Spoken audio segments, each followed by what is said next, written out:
काय आजची जी सभा झालेली आहे तर ह्या सभेमध्ये आपण जर पाहिलं तर मागच्या सोमवारी, आज रविवार आहे, सोमवारच्या दिवशीच सायंकाळच्या वेळेला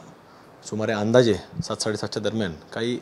महामानव विश्वरत्न डॉक्टर बाबासाहेब आंबेडकरांच्या बाबतीमध्ये लिखाण केलेले काही पत्रकं एक खान नावाच्या व्यक्तीनं उड्डाणपुलाच्या वरनं खाली टाकले। त्याच्यामध्ये बरेच पत्रकं आणि तो एक वेगळा त्याच्यामध्ये एक कुठंतरी काहीतरी जातीय तणाव, जातीय दंगल निर्माण करण्याचा प्रयत्न त्या व्यक्तीकडून करण्याचा प्रयत्न करण्यात आला असं काही खात्रीलायक माहिती प्रशासनाकडे सांगण्यात आली आहे। आणि आरोपी सोमवार दिवशी घटना घडल्यानंतर आरोपी दुसऱ्या दिवशी पोलिसांनी अगदी म्हणजे तो आरोपी अशा पद्धतीने होता की त्याला कुठेही ओळखू शकणार नाही कोणी, म्हणजे त्याने तोंड बांधलेलं, जॅकेट वेगळ्या प्रकारे घातलेलं की ज्याने तो ओळखू येणार नाही, बिगर नंबरची गाडी आणि उड्डाणपुलावर कुठं कॅमेरे नाहीत, म्हणून तशा पद्धतीने हे सगळं करत असताना मंगळवारी तो ताब्यात घेतल्यानंतर त्या मोर्चाचं लगेचच बुधवारच्या दिवशीपासून नियोजन सुरू झालं। त्यामुळे आजची जी काही जो शिवशक्ती भीमशक्ती जो मोर्चा होता हो त्याचाच अनुसरून होता, त्याला बाकी कुठल्याही प्रकारचं वेगळं काही कारण नाही आणि तो बुधवारच्या दिवशी जाहीर झालेला होता। आज रविवार आहे आणि बुधवारच्या दिवशी ते मोर्चाचं नियोजन झालेलं होतं। दिवाळीच्या खरेदी संदर्भामध्ये आपण जे वक्तव्य केलं त्याचं समर्थन आपण करता? नाही, समर्थनचा विषय म्हणजे असा आहे की मागच्या बऱ्याच वर्षापासून अहिल्यानगरमध्ये किंवा बऱ्याच ठिकाणी असं ऐकायला मिळायचं, पण मी स्वतः अहिल्यानगरमध्ये पाहिलं आणि त्याचं पोलीस खात्याकडे सुद्धा त्याची काही अधिकारी वर्गांनी मला सांगितलं की आमच्याकडे नोंद आहे त्याची, की अशी काही पत्रक वाटली जायची की अशी खरेदी ईदच्या निमित्तानं जी आपण खरेदी करू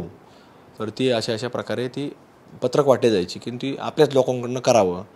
तो आपल्या लोकांकडून केली तर तो जकात भरल, तो पैसा आपल्याला कुठेतरी कामी येईल, अशा प्रकारचं राहायचं। आणि मग कुठंतरी हे अनेक वेळेला पूर्वीच्या काळामध्ये काही जे आपण त्यांच्यातले जे म्हणतात की आम्ही जिम्मेदार आहोत, मग त्या याच्यावरती अनेक जिम्मेदार लोकांची पूर्वीच्या काळामध्ये आम्ही चर्चा देखील केली की याच्यातनं जातीय तणाव वाढल,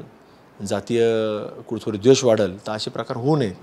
पण ते कुठेतरी ते दरवर्षी अगली बार से नहीं होगा और पण ते पुढच्या वर्षी परत ईदच्या अगोदर तशा प्रकारे काही धार्मिक ठिकाणं असतील, काही जे मोहल्ले असतील, काही जे सोशल क्लब असतील, अशा प्रकारे ते पत्रक वाटताना आपल्याला अनेक वेळेला पाहायला मिळायचं, अनुभवायला मिळायचं, ते पत्रक वाचायला भेटायची। पण ते फार सोशल मीडियावर ते पत्रक कधी आलं नाही, पण फार गोपनीयतेने तसं प्रकारे चालू राहायचं। आणि मग त्या लोकांकडून आम्ही वारंवार मागच्या बऱ्याच वर्षापासून म्हणजे कोविडच्या अगोदरपासून हा सगळा प्रकार आपल्याला पाहत असतो आणि आम्ही पाहत आलो आणि म्हणून जे काही वक्तव्य तुम्ही जे सांगताय हे त्यालाच अनुसरून आपण केलेलं होतं। याच आणि आम्ही कुठेही त्याच्यामध्ये काही जातीय कुठं काही कोणाबद्दल बोललो, कोणाविरोधात बोललो असं नाही, आम्ही फक्त आपल्या लोकांनी खरेदी करावं याच एवढंच बोललो। कारण जसं पहिलगाममध्ये आपण पाहिलं की पहिलगाममध्ये ही जी काही घटना घडलेली आहे तर त्या अनुसरून प्रत्येकाने विचार करावा अशीच भूमिका आम्ही मांडलेली आहे। पण याच भूमिकेमुळे अजितदादांनी नाराजी व्यक्त करत आपल्याला नोटीस पाठवल्याचं बोललेलं आहे,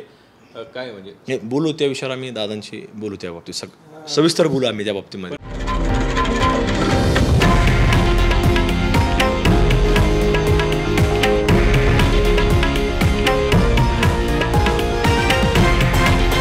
हे आहे देशातील नंबर 1 न्यूज नेटवर्क आणि आपण पाहत आहात TV9 मराठी,